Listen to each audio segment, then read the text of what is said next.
El PAN oculta un pasado muy poco conveniente para los panistas actuales, pero a decir verdad, actúan acorde a los mismos principios de los fundadores del partido, y eso es lo realmente preocupante. Además, aunque ellos están orgullosos, no lo dan a conocer. Veamos por qué lo mantienen en secreto.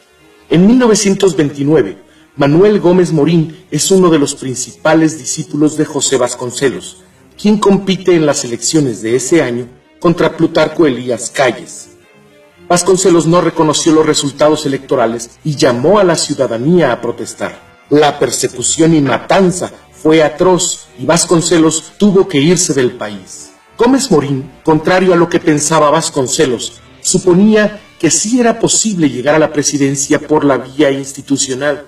En 1934, Morín es nombrado rector de la UNAM y durante ese periodo luchó por la libertad de cátedra, principalmente porque deseaba exigir al gobierno su derecho a impartir temas religiosos en las aulas. El gobierno quería restringir el tema para evitar el fanatismo religioso que unos años antes causó la Guerra Cristera, financiada y gestada por la Iglesia Católica.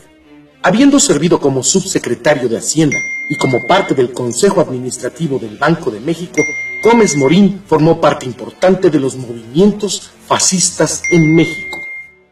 Había un montón de artículos de la revista Futuro, del periódico El Popular, que decían que el PAN era una institución, que era la quinta columna nazi en México.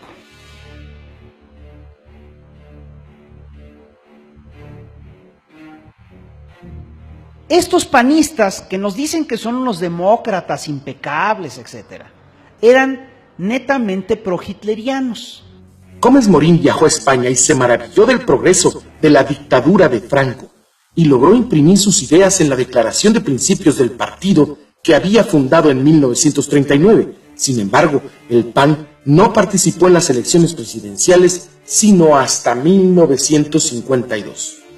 El crecimiento del partido se debió más al empuje que algunos priistas le dieron para oponerse a los candidatos del PRI que no les convencían porque favorecían a la población con reparto de tierras o derechos laborales. Así que desde el principio, el Partido Acción Nacional tuvo ideas fascistas, mismas que aprovecharon dictadores como Mussolini y Hitler, además alineados al ultraderechismo católico, y participaron como una oposición cómplice del partido oficial que en 1946 se convirtió en el PRI. Todo esto enorgullece a los panistas de nuestra época, pero claro, lo ocultan porque no es conveniente para sus fines.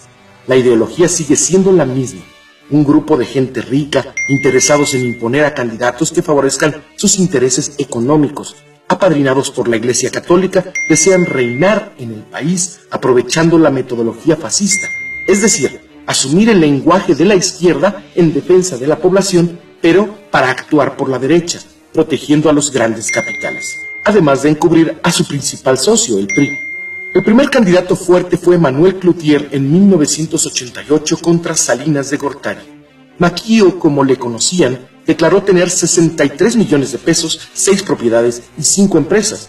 Su discurso era en defensa del pueblo, al menos durante la campaña política.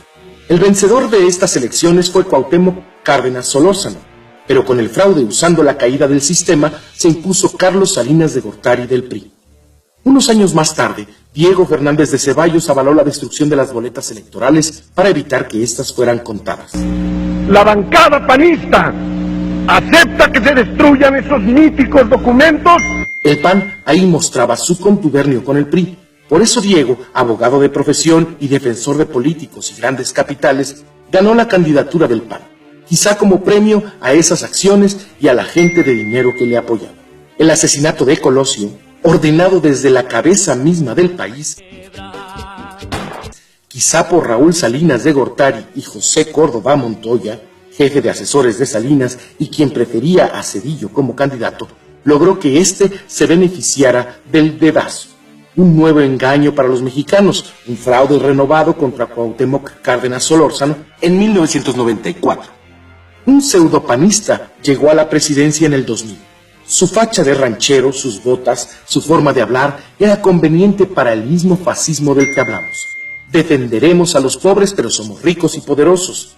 Vicente Fox Quesada bañó de corrupción al país, estatizó al Instituto Federal Electoral e impuso el fraude de 2006, favoreciendo a otro panista, Felipe Calderón Hinojosa.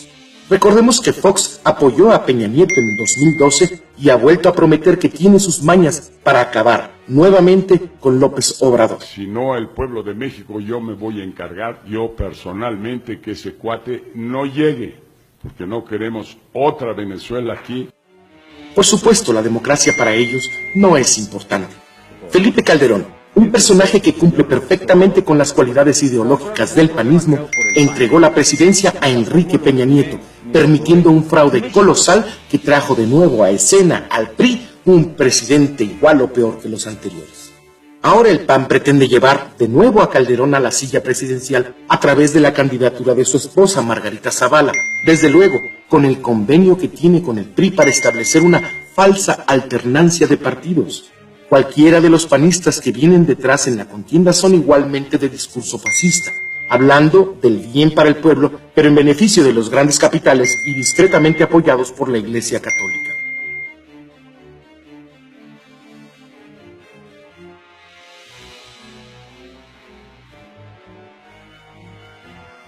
Mantente en contacto para los próximos videos uniéndote a las redes sociales en la descripción de este video. Colabora para lograr el cambio. Comparte esta información con tus amigos, enséñalo a tu familia y compañeros. Salgamos a votar y no permitas que se condicione el voto a cambio de regalitos baratos.